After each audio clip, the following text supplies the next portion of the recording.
Olha, meus queridos companheiros e companheiras, hoje é um dia especial. Especial porque eu fazia tempo que não via essa música.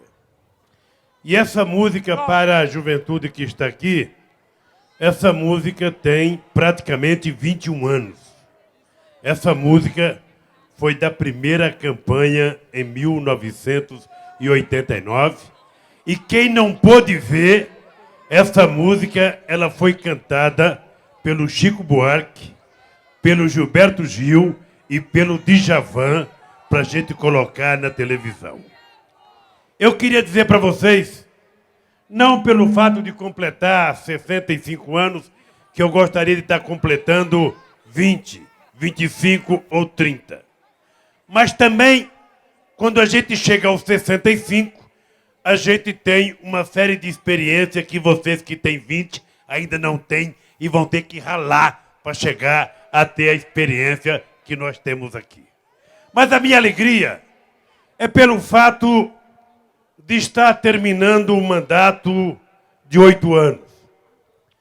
E nesses 8 anos, contar com a compreensão de milhões e milhões de brasileiros que muitas vezes tiveram medo de mim e não votaram em mim em 89, não votaram em mim em 94, não votaram em mim em 98, e muita gente do meu próprio meio, muita gente do meio dos próprios trabalhadores, às vezes não votavam em mim com medo. E eu, depois de muito tempo, compreendi o medo das pessoas. As pessoas diziam, esse cara é como eu. Ele não tem um diploma universitário. Esse cara não é doutor. Esse cara não é letrado, como tanta gente que já governou esse país. Esse cara não é fazendeiro. Esse cara não é empresário. Como é que esse cara quer governar o Brasil, que sempre foi governado por gente da classe mais alta, por gente que morava no andar de cima? Então eu compreendi, depois de perder muito tempo, que havia uma lógica das pessoas terem medo de mim. As pessoas não sabiam o que eu podia fazer. A gente não tinha sido educado para acreditar em nós mesmos. Nós tínhamos sido educados para acreditar que tinha alguém superior a nós, alguém que podia mais do que nós e alguém que sabia mais do que nós. Uma vez, eu fui numa favela em Recife. E numa favela visitando um barraco de uma senhora de 3x3. Naquele barraco, eles dormiam. Eles faziam suas necessidades fisiológicas. E eles ali cozinhavam para comer. E a mulher, com a maior sinceridade do mundo, ela disse para mim, ô Lula, eu não vou votar em você. E eu não vou votar em você porque você vai tomar tudo que eu tenho. Aí eu olhei para o barraco dela, olhei para aquela pobreza absoluta e eu fiquei estupefado. Eu pensei, eu criei um partido para tentar representar a classe trabalhadora. Eu estou me matando para tentar convencer os trabalhadores a acreditarem neles próprios. E vem essa senhora, que perto de mim é muito pobre. É muito pobre. E diz que não vai votar em mim porque eu vou tomar o que ela tem. Aí eu voltei para casa desconjurado. Comentei com a Marisa. Eu falei, Marisa, eu fui numa favela em Recife. Eu, sinceramente, a mulher disse que eu ia tomar as coisas delas. Eu não consigo entender como é que eu poderia tomar alguma coisa daquela mulher se ela não tinha nada. Aí a Marisa falou, Lula, ela não tem nada para você. Mas para ela, aquele barraquinho é tudo que ela conseguiu na vida. E certamente ela já teve situação pior do que aquela que ela está vivendo. E é por isso que ela tem medo de você. Ao invés de você ficar chateado, convença essa pessoa a não ter medo de você. Isso foi em 94. eu ainda perdi mais 98 para poder convencer as pessoas a acreditarem no nosso projeto, na nossa proposta. Pois bem, depois que eu ganhei as eleições, vocês sabem como é a situação. Eu ainda fiquei com medo. Eu falava, Marisa, eu acabo de ser eleito presidente da 8ª economia mundial. Eu vou morar naquele palácio feito por Oscar Niemeyer. Aquela casa grande. Será que nós vamos dar conta, Marisa? Porque o povo eleitor é que nem torcedor de futebol. O cara acaba de marcar o gol de placa, ele é aplaudido de pé. Depois ele perde o pênalti, o time perde, ele é vaiado na saída do estádio. E eu falei, Marisa, sabe o que eu tenho medo? É da gente não dar conta do recado e o povo ficar frustrado e achar que a gente não sabe governar.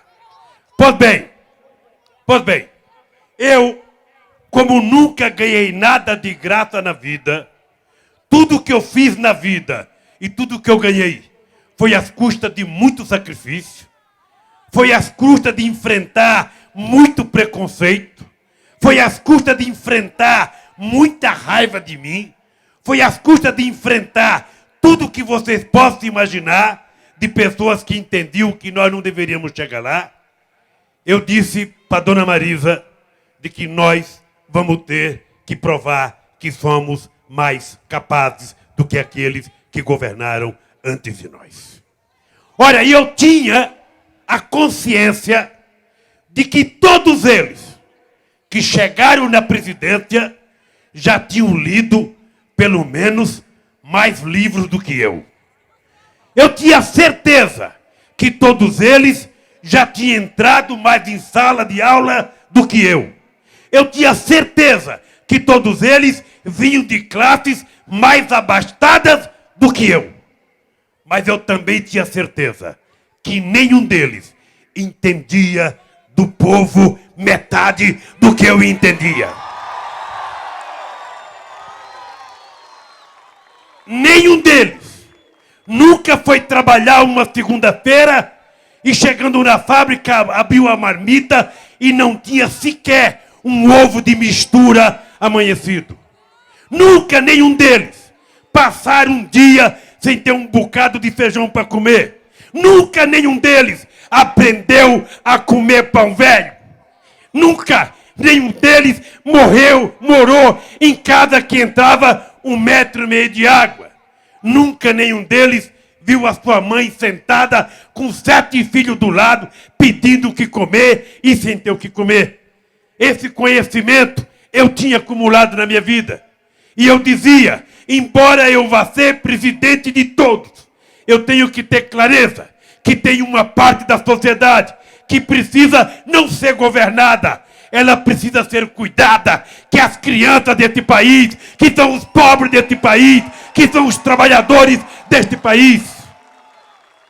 Porque vocês agora estão vendo na época da eleição. Na época da eleição, a coisa mais valorizada é o pobre. Todo mundo na televisão, pobrezinho daqui, pobrezinho dali. E todo mundo fala mal do rico. E todo mundo fala bem do pobre. Se pobre pudesse ser vendida ações na Bolsa de Valores, seria a ação mais valorizada, era pobre. Em época de eleição. Agora, depois da eleição, eles tomam café de manhã e o pobre não é convidado. Eles almoçam e o pobre não é convidado. Eles jantam e o pobre não é convidado. E é isso que nós temos que aprender. O que está em jogo nessa semana? Não é votar numa mulher ou votar num homem. Não é votar num partido ou votar em outro partido. É a gente não esquecer o que era o Brasil em 2002.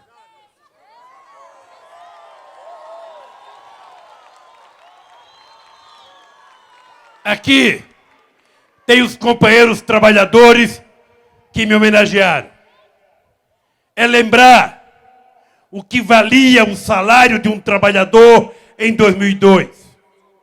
É lembrar há quantas décadas a gente não via uma placa de precisa-se na porta de uma empresa. era lembrar quantos anos os trabalhadores pararam desempregados aqui na periferia de Curitiba. Quantos e quanto tempo, quantas e quantas vezes a gente ficava na televisão esperando uma boa notícia e aparecia um homem ou uma mulher do FMI para dizer o que o ministro da Fazenda tinha que fazer, o que poderia gastar. A gente tem que lembrar como é que vivia a agricultura familiar em 2002. A gente tem que lembrar dos apagões de 2001, quando nem energia a gente tinha. A gente tem que lembrar do que acontecia neste país há 8 anos atrás, para a gente decidir se a gente quer voltar àquele tempo ou a gente quer melhorar o que a gente tem hoje. Se a gente quer dar um passo atrás ou a gente quer continuar caminhando na conquista de um país que somente até setembro deste ano já criamos 2.200.000 empregos de carteira profissional assinada.